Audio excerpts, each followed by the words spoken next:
That's a smaller one, an Airbus, I believe.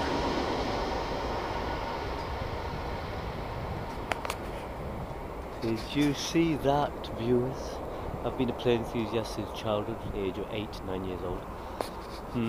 I had dreams, like you could say, high-flying dreams, like many youth.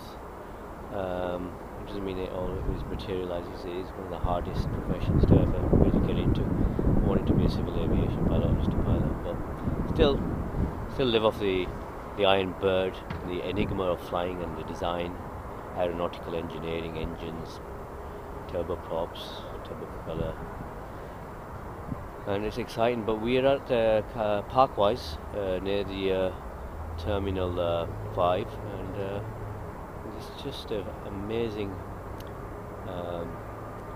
area, and for the plane enthusiasts.